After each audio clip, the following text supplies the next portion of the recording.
আসসালামু আলাইকুম। বাংলাদেশ বাংলাদেশ ঢাকা উত্তরা বিমান দুর্ঘটনার জন্য আমি শোকাহত। আমাদের ছোট ছোট নাবালক শিশু, অনেক শিশু মারা গেছেন, অনেক ছাত্র মারা গেছেন। আমি একজন সৌদি প্রবাসী।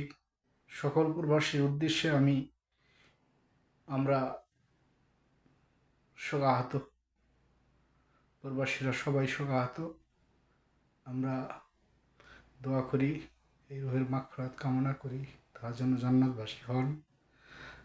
সকলে দোয়া করবেন।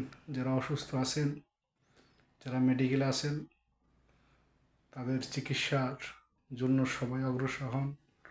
যত বড় বড় কোম্পানি আছেন, যারা দানশীল ব্যক্তি আছেন, তারা সবাই হসপিটালগুলোতে যেয়ে ওই বাচ্চাদের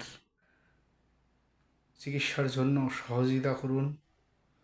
তাদের গার্জিয়ানকে সাহস দিন। যারা সন্তান হারিয়েছে তারা জানে যে সন্তান হারানো কী বেদনা। কষ্টে বুক ফেটে যায়, কথা বলতে পারছি না।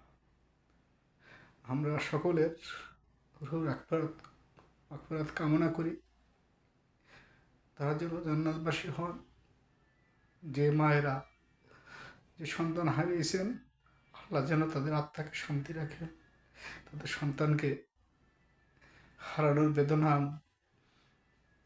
বুকে রেখে যেন তারা এই দুনিয়াতে সন্তানের জন্য দোয়া করতে পারে। আসসালামু আলাইকুম।